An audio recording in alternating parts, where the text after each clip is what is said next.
In addition to that, unfortunately, after the success at the beginning of the revolution from Al Jazeera, everybody loved Al Jazeera. Al Jazeera is in a Gulf country called Qatar. It's a very tiny country with 200,000 people. They have politics involved. So Qatar says, wait a minute, we have this media platform. We're changing ideas around the countries. We're doing things here. Let's take advantage of this. And then, at some point, they started to decide what to go on Al Jazeera, what not to go. They decided to say, we're pro-Islamists. Let's focus on Islamists. There's a revolution in Tunis. None of the Islamists was involved in it. Who's going on Al Jazeera? Aziz was telling me yesterday, they suggested that he goes, him and 9 Islamists for a debate. So like, going on Al Jazeera, and Aziz was doing very grassroots work in Tunis, in addition to many other people, Islamists were like, they weren't involved at all. In Egypt, the same. Islamists, at the beginning, the Muslim Brotherhood weren't involved at the beginning. They decided maybe after a week, Asmaa, or 2 weeks to be involved. So something like that. So like, when they felt that it's turning, there's like the turning point happening, then they decided, let's jump on the winning horse. And they have really, I mean, they really have a lot of fans, so of course they helped at the end, but it wasn't the case in Tunis. So Al Jazeera played this role that let's create our own, let's try to control somehow all the countries, or not that, or let's try to impose our own political agendas on these countries, because we can do deals with Tunis, we can do some deals with Egypt, and we can get some discount because we helped them in the revolution. As simple as that. So unfortunately, we're stuck in the Arab region now. We'll look at Syria, what's happening in Syria. Unfortunately, the protest that's going on Al Jazeera, Arabic especially, English is doing a different style of news. Al Jazeera is not news. It's like political agenda from Qatar. I was discussing this with some of my friends in Al Jazeera, and they're saying, well, they're trying to change now, they felt that they're not doing right, but so far we're not really feeling it yet. Like Syria as an example, with a majority of Sunni Muslims, that the country is controlled by Alawite, which is another sect from Islam. So now the fights are happening, not really the fight, but like the revolution is happening from all sects of the country. I know there's a lot of people from the Alawite sect who are protesting against the regime, which is also Alawites, are not going on Al Jazeera. Al Jazeera want to show that the Sunni people are being killed by the other people. The idea is like, it's very complicated. I'm going to try to explain it simply, and of course it's very open to the debate. There's Alawite and there's Christians. They're allies, who's part of the Druze. And there's also the majority of the Sunni people who are in the country. But who really control the top positions are the Alawites, Christians, in addition to some of the Druze. So like these 3 sects supposedly controlling the country with like the high top businessman of the Sunni people. What Al Jazeera is showing is not really what's happening. They're showing only the people are praying, people are doing jihad against the regime in Syria, people are shooting at planes and go and like bomb and like trying to take down the plane. And this movie was broadcast on Al Jazeera. And it was a movie from Afghanistan 4 years ago. So like, it's really playing the role of the propaganda. Of course, at the same time, I need to add this because I didn't add it at the beginning. Bashar al-Assad is a horrible dictator. Bashar al-Assad is killing his own people. More than 16,000 people were killed so far. A lot of kids. 2 weeks ago, 50 children were killed in a village, in Homs. In addition to other people, they were slaughtered. They weren't shot at. They were by a knife, just like cows and sheep. It's a horrible situation. It's really sad what's happening. But unfortunately, we're stuck in between the government story, which is coming from the moon. It's not related to the fact. One of the stories that traditional media were broadcasting before, I mean, it's a funny story, that Al Jazeera is giving pills so people always get excited and to protest, and they're putting 500 Syrian lira in the sandwiches so people can take the money, take the pills, we have the sandwich, we're protesting all day. So like, it's really sad what we're seeing from the governmental TV. It's not at all accepted. At the same time, the regime is shutting down. No one is allowed to come in as a journalist unless you have a permission. And it's could be very translated in a way that the journalist should be playing with us. I mean, it's very complicated. In addition to that, we have Al Jazeera that's bringing their own political agenda that's related to the Gulf. And we know the Gulf is not really a democratic country, right? Like, the Gulf are staying in their seats as kings, and they die, their sons come, their sons of the sons come, and they're like broadcasting that there's no democracy in Syria. It's ironic, really. Social media came here in the middle to try to show the story, to try to tell really what's happening. Unfortunately, as well, as my colleagues were mentioning, that social media as well now is full of people who are just saying lies, who are just like, propaganda is really being used now on social media. A lot of countries are investing in social media. They're actually paying online marketing firms to work for them.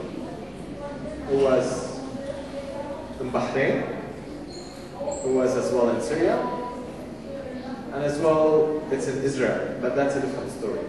I'm going to discuss about this one. And of course in many countries, bro, like Egypt, there's some examples, Tunis, there's some examples. It's been really played in a way to ruin what the good people are talking about. So like, unfortunately from the opposition side as well of the Syria, people who are really working hard, there's other people from the opposition that are just telling lies online. And the reason why, their only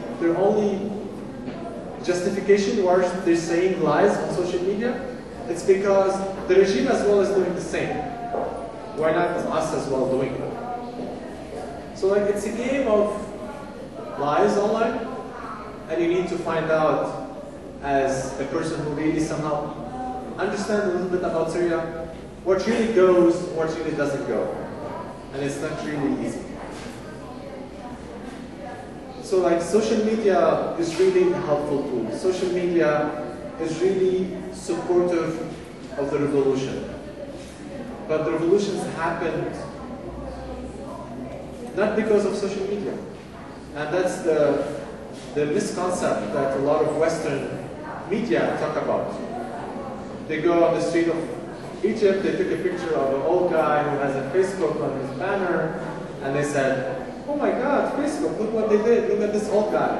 And this guy maybe doesn't know what Facebook is. So like, talking about the revolutions in the past, and what Azyz was saying about the revolution in France, I mean, all the revolutions that were happening, it was used somehow as a social media.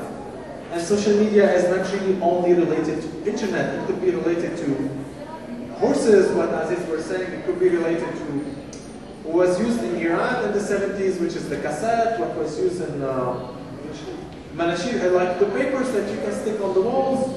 It could something be in the churches when the community is together, or the mosques when the community is together, in Syria, for example, and in Bahrain, and in many other countries at the beginning of the revolution were like going to the mosque as a place to meet and go to protest. So it's like, imagine about like Facebook event. It's like a Facebook event. You go all to one event to the mosque, and then you go out to protest. So like we do a small prank, but you're all thinking, what should we do today? Which thing we should tackle? So like, social media is really, should definitely be linking to the real life. If it's not relevant, it's useless, and it's a waste of time, and it changed, and it do a lot of misconception for the community.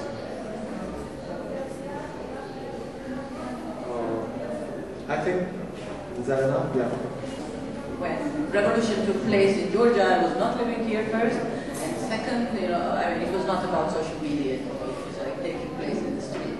So, so I decided to focus on how does internet social networks influence politicians and their behavior, because clearly it influences them, and my colleagues also mentioned that politicians and governments started to use social networks for their own benefits, and that's pretty much normal, because whatever can bring a benefit, you're going to be using it to have a benefit. I mean, I'm not even surprised that they come to that.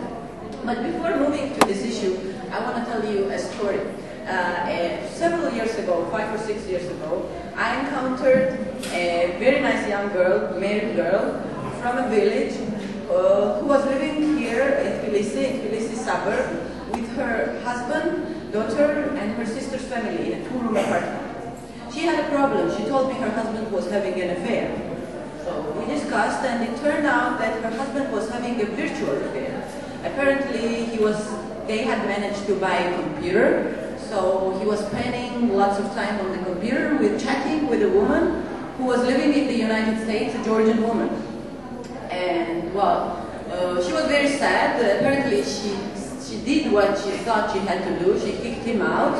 But then when she realized that she had to go back to her village and explain to her parents and to her relatives that she dumped her husband because he was typing on a computer, that's how she put it, she got confused. She didn't know how to explain that.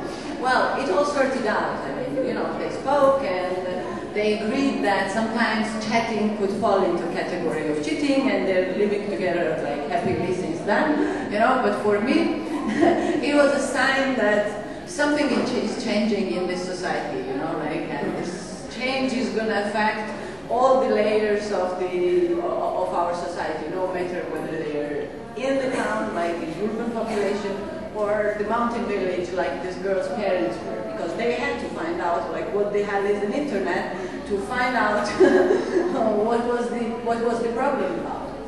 So, but that was the signal for me. Well, of course, whatever affects society will reflect in the politics, and of course, politicians would have to adapt. I mean, when I'm talking about politicians using social networks, the first person that pops up in my mind is Swedish Minister of Foreign Affairs, Carl Bildt. I had an opportunity to interview him about a year ago, in this same building.